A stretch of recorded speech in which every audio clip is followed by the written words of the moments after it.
ఒకప్పుడు హిరణ్యకశిపుడు ఏం చేశాడంటే ఈ పిల్లవాడు ఏం చేసినా చచ్చిపోవట్లేదని బెంగపెట్టుకున్నాడు.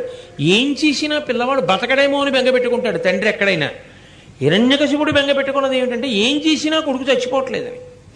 అందుకని ఆయన అన్నాడు, ఈ పిల్లవాడిని తీసుకెళ్ళి సముద్రంలో ముంచి పైకి లేవకుండా వీడి మీద పర్వతం పెట్టేసేయండి అన్నాడు.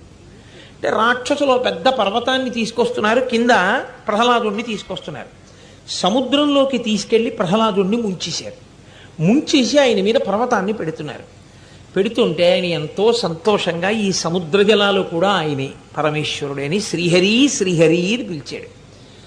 అయ్యో నా భక్తుడు ఎక్కడ కందిపోతాడోనని శ్రీమన్నారాయణుడు గరుత్మంతుణ్ణి అధిరోహించి గబగబా వచ్చి, చూడండి పిల్లవాడి కంట్లో ఏదైనా పడిపోతుందేమో అంటే మనం బలంగా ఉఫ్ అని ఊదేసినట్టు ఏదో ఎగురుతూ వచ్చి పిల్లాడి కంట్లో పెడుతోంది అనుకోండి, ఉఫ్ అని ఊదేస్తాం కళ్ళల్లో పడకుండా.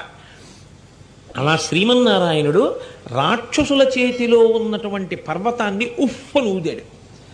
ఊదితే ఆ పర్వతం వెళ్ళి విశాఖపట్నం, విశాఖ సముద్రం, విశాఖ సముద్రనామం, ఆ సముద్రంలో ప్రహ్లాదుణ్ణి ముంచారు. ముంచినప్పుడు ఆయన ఉఫ్ అని ఊదితే ఈ పర్వతం వెళ్ళి దూరంగా పడింది.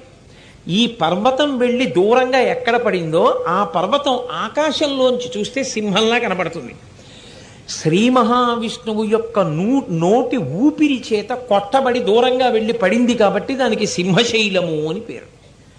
ఆకాశంలోంచి చూస్తే సింహం ముఖంలా కనపడుతుంది కాబట్టి అచలము అంటే కొండ, సింహాచలము అంటే సింహము వంటి కొండ. అది ప్రహ్లాదుణ్ణి ముంచుతున్నప్పుడు శ్రీమన్నారాయణుడు ఊది దూరంగా పడేసిన కొండ. విశాఖ సముద్రం, సముద్రంలో నొక్కి పెట్టిన పిల్లవాణ్ణి ఆయన పైకి ఎత్తాడు. పైకెత్తితే ఎంతో సంతోషించి ప్రార్థన చేశాడు ప్రహ్లాదుడు. ప్రార్థన చేస్తే ఆయన అన్నాడు, ఇప్పుడు నీకు నేను ఏ రూపంతో కనపడ్డానో అదే రూపంతో రాబో కాలంలో నీ తండ్రి అయినటువంటి హిరణ్యకశిపుణ్ణి సంహారం చేస్తాను. నీ తండ్రి హిరణ్యకశిపుణ్ణి సంహారం చేసిన తరువాత నువ్వు రాజ్యం ఏలుతావు.